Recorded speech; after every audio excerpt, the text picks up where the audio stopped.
Ah, Fury Warrior, the Berserker, the haste, the FU to the GCD system. It's like the guy who worked on Fury was opposed to the GCD changes and said, fuck it, I'm going to make Enrage give haste in BFA and I'll show them. To you, my sir, I tip my hat and raise a glass.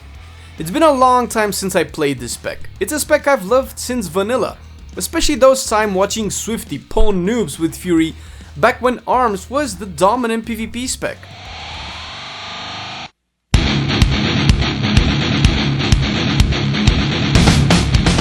For me, Fury was always reliable, the spec that I have achieved the most within game, got my curves, my mounts, and pretty much everything else. I did switch from it in BFA just because I've played a crap ton in Legion. But here we are.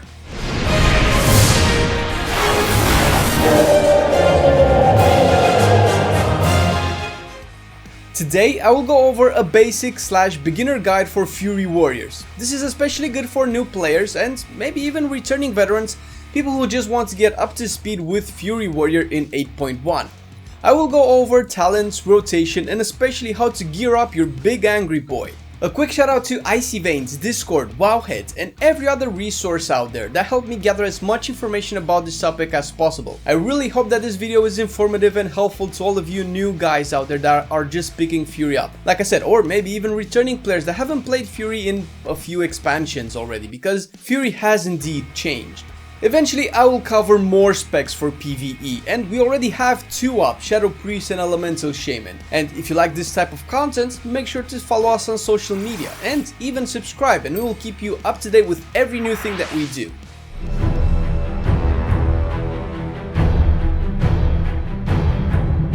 As of now, the talent build is fairly final, with 1 or 2 variations depending on the content you will be doing. I will cover this from the PvE aspect of the game.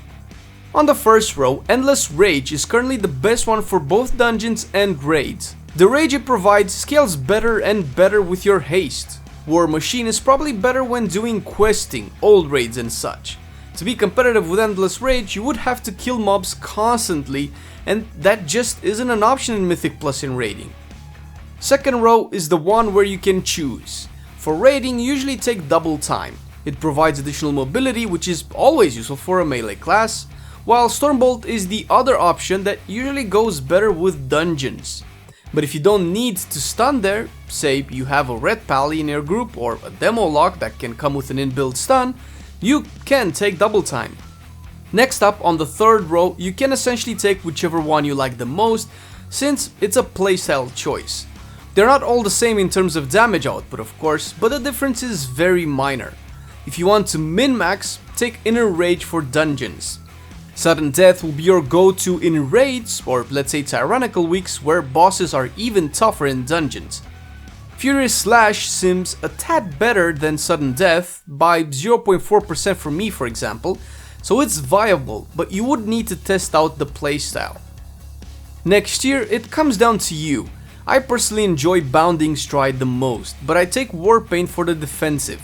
I'm a bit behind in gear, and I like to do keys as high as I can find a group for, so the extra 10% damage reduction helps a lot, even when I severely miss the mobility on leap. Next year, Carnage seems to be the best in all situations. Coming from the Legion playstyle with Frothing Berserker, this change gives me a bit more room to work with Rage. The fact that Rampage costs 10 less Rage offers some wiggle room to perfect the rotation.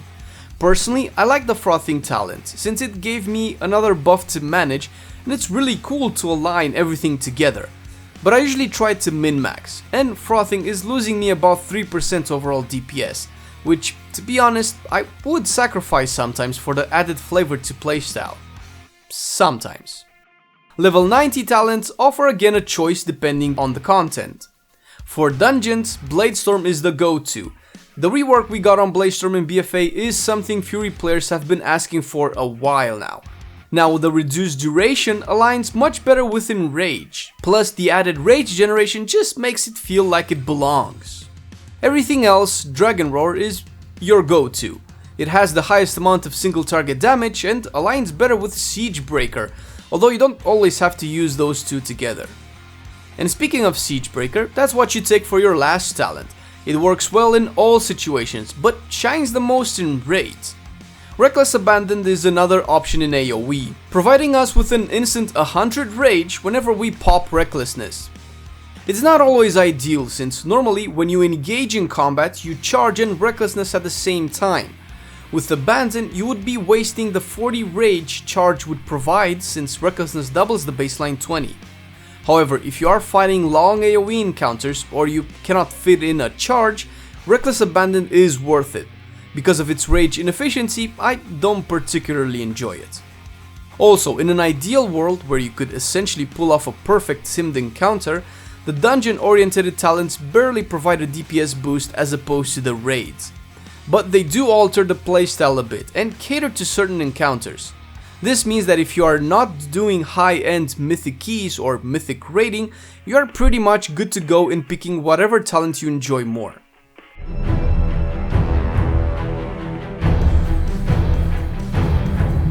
I recently did a guide on Elemental Shaman, and 2 days after, Blizzard buffed an underdog trait to High Heavens, completely changing the priority. And it seems this trend of buffing traits and nerfing traits will continue, so it's very hard to do a proper ranking without them being shit in a few weeks. I will do it, but before I get to that, here's the thing. You are either super interested in getting the best thing out of your azerite pieces, or you just want to not gimp yourself by picking the wrong trait. If you want to min-max, regardless of what I say, or whatever other guides say, go to bloodmallet.com. This beauty is the most up-to-date list of azerite traits that can work in either single target or AoE. If you want a proper ranking, then check this as often as you can. But if you don't care about getting that 1% extra DPS, then you could aim at getting one of these traits. Currently, they are simming the best when it comes to pure item level. If you can get more than one and stack them, Reckless Fury will become the best stackable trait. And all of this is for single target. For AoE, the best traits are fairly similar to single target. In the following months, traits might change a lot, and if you end up with multiple azerite pieces all with a 5th ring enabled, your best bet is to sim yourself if you want to get the best out of them, or simply pick the ones you like. Blizzard is trying really hard to make the differences in DPS as small as possible, which is great. It's better to choose between variations of fun instead of variations of DPS. Or not, what do I know? And now stats. Ugh. Both Wowhead and Icy Veins have a general stat strength that looks like this. My stat weights look like this. And there's a specific trait called Cold Steel Hot Blood that values crit more. And even with 2 of these, which I have, crit is not simming the most for me. If you don't want to give it too much thought, just follow the general rule. If you want to min-max yourself, you are already simming yourself, which I presume gets you a different scale, different than mine or what's already out there.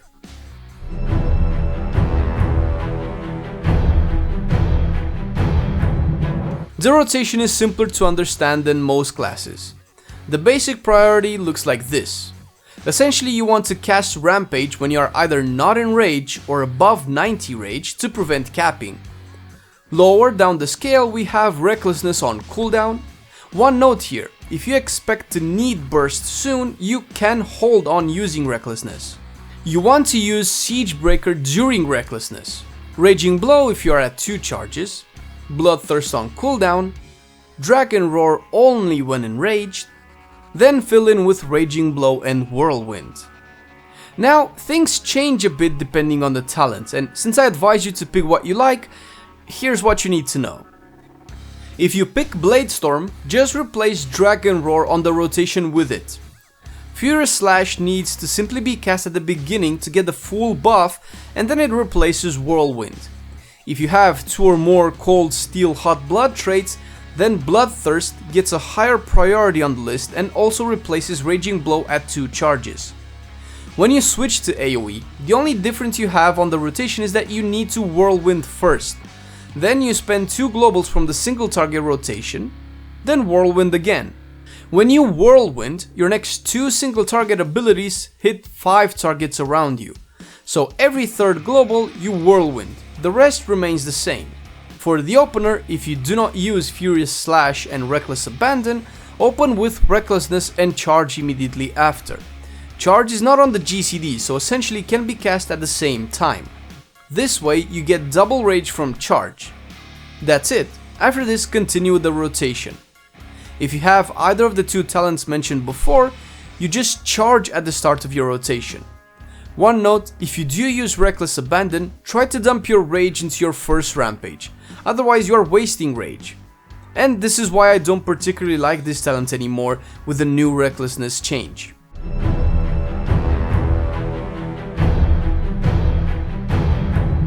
Unless you are simming your stats to know which are the two best ones, as a general rule of thumb, you want to go with haste enchants or crit enchants if you run Cold Steel Hot Blood. With food, if you are using the best kind, either one is good since the DPS difference is very small. Just follow your stat priority and go from there. And of course, the same applies for gems.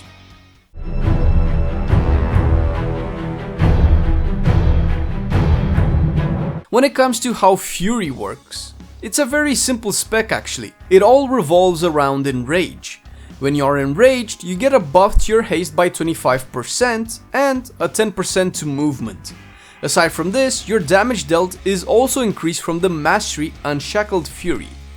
The reason Fury Warriors are not gimped by the GCD as much and why they are super fluid is because of the haste buff. Haste reduces the GCD on abilities, and the fact that this is just a flat percentage means it will keep scaling until it will hit the soft cap. If you think I missed something or simply want to add something more, just hit the comment section below and let us know. I made the guides and the video a little bit on the simple side on purpose, just to help people get back in touch with what's new with Fury Warriors.